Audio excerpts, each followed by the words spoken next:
que lo básico hoy en día es hablar de constitucionalidad del proceso. Es decir, el proceso se ha de ver desde el aspecto constitucional, no solamente desde el aspecto legal, sino básicamente desde el aspecto constitucional. Y es la Constitución la que nos va a permitir entender y aplicar adecuadamente las normas del proceso. Bienvenidos a Estrados, un canal diseñado para la discusión de temas jurídicos nacionales e internacionales. Para estar al tanto de nuestros contenidos, suscríbete a nuestro canal. Gracias. Bienvenidos. Les habla Antonio Bello Lozano Márquez. Hoy vamos a tratar la llamada visión constitucional del proceso. Como hemos señalado en otras oportunidades, el proceso es parte vital de la estructura de un Estado. Cuando hablamos de Estado, hemos venido señalando que la Constitución Nacional señala el Estado democrático, social, de derecho y de justicia. Pero asimismo hemos indicado que actualmente los parámetros que utiliza la doctrina es de considerarlo como un Estado constitucional de derecho. Es decir, un Estado donde lo que priva es la Constitución, donde la Constitución es la norma fundamental, pero que irradia todo lo que es el sistema legal de un Estado, de un país, en este caso como el nuestro, que lo tiene reflejado en el artículo 2 de la Constitución.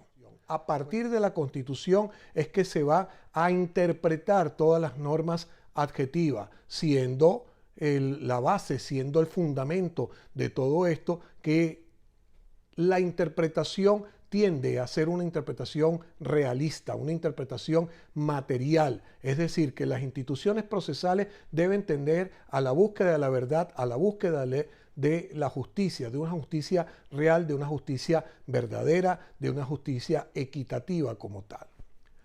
Para esto, ¿de qué debemos hablar? Siempre que indicamos el aspecto de la interpretación de la Constitución o la manera de entender, la manera de aplicar la Constitución, sencillamente hablamos de valores, principios y normas. Unos valores superiores como es ese, el Estado social democrático de derecho y de justicia, que hoy día lo traducimos en un Estado constitucional.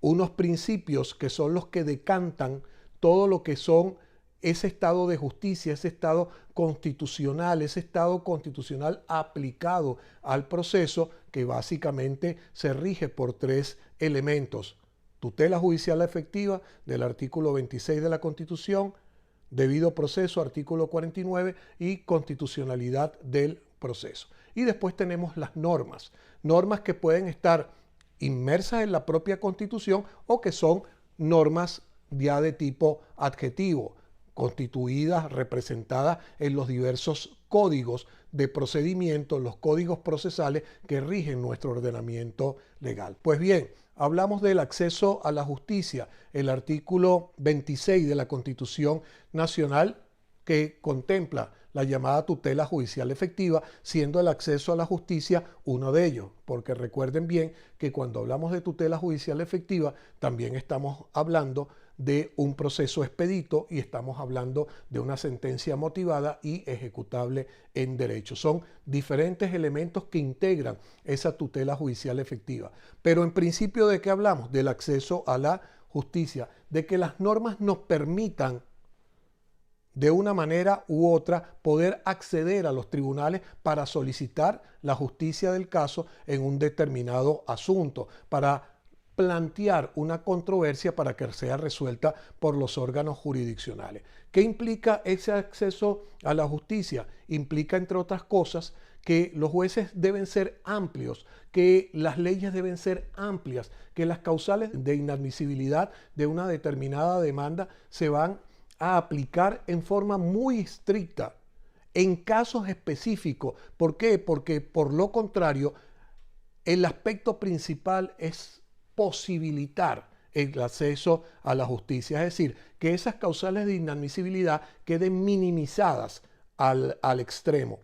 Un ejemplo de esto es el caso de los llamados despachos saneadores. ¿Qué implica el despacho saneador? Que cuando la demanda se presenta y no es claro, le falta algún elemento, el juez, en vez de negarla, sencillamente manda a corregir esas deficiencias, esas falencias que tiene la demanda para justamente darle entrada al proceso para poder continuar un juicio en sentido claro, en sentido preciso y sin que haya mayores dilaciones, demoras por aspectos formales. Eso tiene que ver también con el aspecto de la instrumentalidad del proceso, del artículo 257 constitucional. ¿Qué significa la instrumentalidad? Que el proceso no se va a parar, que el proceso no se va a demorar por situaciones que no sean estrictas, sino estrictamente necesarias. Que el Código de Procedimiento Civil venezolano, por ejemplo, que data del año de 1986, no contiene la figura del despacho saneador, no importa, porque si aplicamos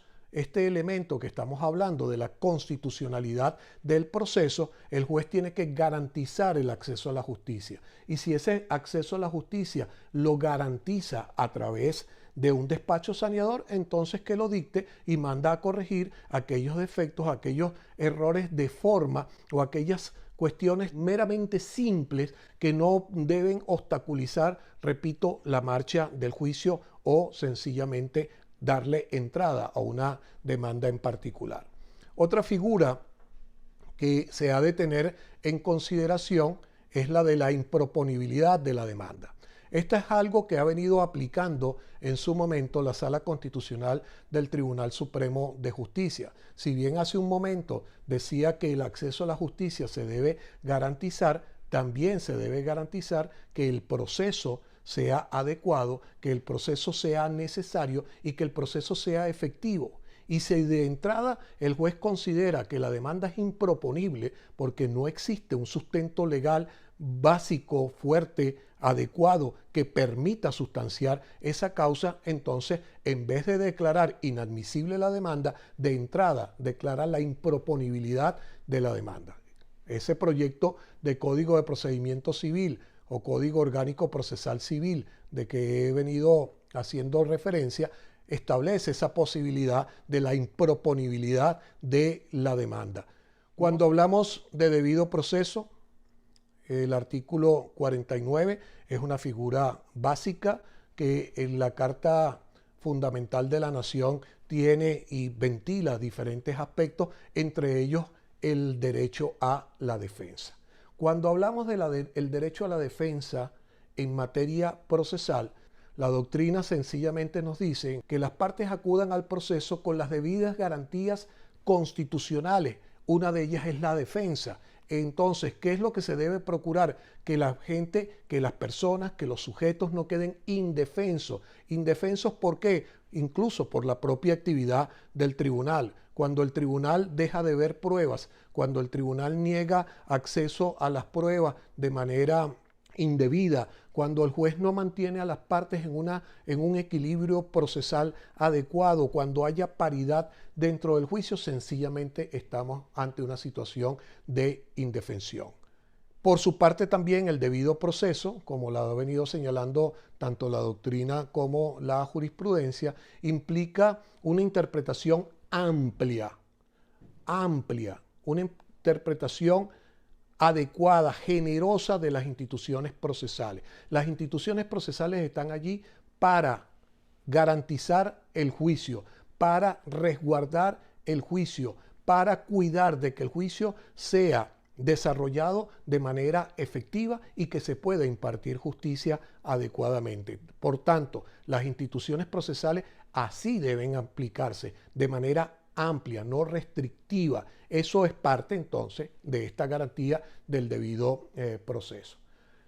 Hablamos también de la tutela judicial efectiva hace un momento, hablábamos del aspecto de la sentencia. Cuando hablamos de ese aspecto de la sentencia, ¿de qué estamos hablando? Al señalar el aspecto constitucional de una sentencia motivada, de una sentencia que tenga la debida argumentación y que se aplique o que aplique los conceptos de legalidad adecuadamente. Así como también ha señalado la Sala Constitucional en repetidas oportunidades que los jueces al dictar sentencia deben aplicar criterios de razonabilidad y racionalidad. Cuando hablamos de racionalidad es apego a la ley. Y cuando hablamos de razonabilidad es que tenga en cuenta todos los aspectos que puedan incidir en esa decisión, como cuáles, por ejemplo, cuando la sentencia pueda subvertir el orden social, causar caos, causar lesiones a la colectividad, entonces los jueces deben ser racionales y razonales. Actúan apegados a la ley, pero actúan con una razón. Y esa razón es el colectivo, es privilegiar entonces a la comunidad por encima de los particulares. El otro aspecto es el de la instrumentalidad del proceso, que sencillamente es el criterio finalista. El proceso se rige, el proceso se sustancia, el proceso tiene un curso para llegar a un final. Y ese final no es otra cosa sino la solución del caso concreto, resolver adecuadamente la controversia. Para eso se salvan los obstáculos. Por eso el artículo 257 dice que no habrá reposiciones inútiles, no habrá nulidades indebidas. Si bien es cierto, por ejemplo, que el Código de Procedimiento Civil establece una serie de nulidades a partir del artículo 206 en adelante, esas nulidades hoy día, bajo el aspecto de la constitucionalidad del proceso, se solapan un poco. No es que desaparecen, pero sí se van a minorar su eficacia porque por encima va a estar la Constitución. También señala ese artículo 257 la figura de los juicios orales, porque el procedimiento oral es el procedimiento más rápido, más expedito para poder resolver un asunto. Principios constitucionales a considerar, por supuesto, el de la supremacía y concreción constitucional. La Constitución es la base del sistema y es la base de todo el ordenamiento. Ninguna norma puede chocar, colidir con la Constitución, y si lo hace, entonces esa norma sencillamente se desaplica. ¿Para qué? Para poder concretar la Constitución como norma suprema, como norma fundamental. El artículo 253 nos habla de lo que es el sistema de justicia, quienes lo integran y cómo van a funcionar como sistema, al decir que está integrado por los magistrados del Tribunal Supremo de Justicia, por los jueces ordinarios y especiales, por la defensa pública, por el Ministerio Público, por los funcionarios que prestan un servicio e incluso por los abogados. Cuando hablamos de un sistema, estamos sencillamente diciendo que es un sistema integrado, que al faltar una pieza de ese sistema, sencillamente el sistema no funciona. Si falta el Ministerio Público, si faltan los abogados, si faltan los jueces, el sistema sencillamente no puede funcionar. Hablamos de un sistema de justicia. Estos principios que hemos venido señalando no son otra cosa, como lo dice la doctrina, sino figuras orientadoras, esas normas que nos van a permitir aplicar otros conceptos. Si tomamos, por ejemplo, la doctrina de la Sala de Casación Civil del Tribunal Supremo de Justicia, muchas veces resuelve los casos pronunciándose sobre principios. Dice, en este juicio se violó el derecho a la defensa, se violó el debido proceso, se violó la instrumentalidad del proceso, etcétera, etcétera, etcétera. Entonces son esas normas orientadoras que van a ayudar a resolver el asunto. El proyecto de Código de Procedimiento Civil, al cual he venido haciendo referencia, también señala principios. Habla de la constitucionalidad del proceso, pero también hace referencia a una serie de principios que los jueces tienen que acatar. No es como el Código del año 86, que el señalamiento de principios es muy básico, el principio dispositivo básicamente, y no habla o habla muy poco de otras figuras. Hoy en día esos proyectos contienen todo un desarrollo principista que es fundamental conocerlo. Ahí estamos hablando de qué: celeridad del proceso, de legalidad, y lo cual implica la creación de la norma, expectativa plausible, concentración, oralidad, debido proceso, simplificación, acceso a la jurisdicción, ética procesal, orden público, proceso único, doble instancia, principio dispositivo con facultades oficiosas y deberes del juez en materia probatoria. Ya para ir concluyendo con este aspecto, me voy a permitir leer un concepto que en su momento manejó mi padre, el doctor Humberto Bello Lozano, que señaló lo siguiente: el proceso, cuando se trata de la vida jurídica, implica un método para la formación o actuación del derecho, regulando el conjunto de intereses contrapuestos y logrando obtener una paz justa y cierta, ya que si el derecho no es cierto, los interesados desconocerán el alcance de sus mandatos y si no es justo, no sienten lo preciso para la debida obediencia. Es decir, un concepto que en mi criterio define perfectamente lo que es el proceso y lo que debemos atender a través del mismo. Hoy en día, con el sustento adicional de la materia constitucional por establecer la jurisprudencia y así haberlo señalado la doctrina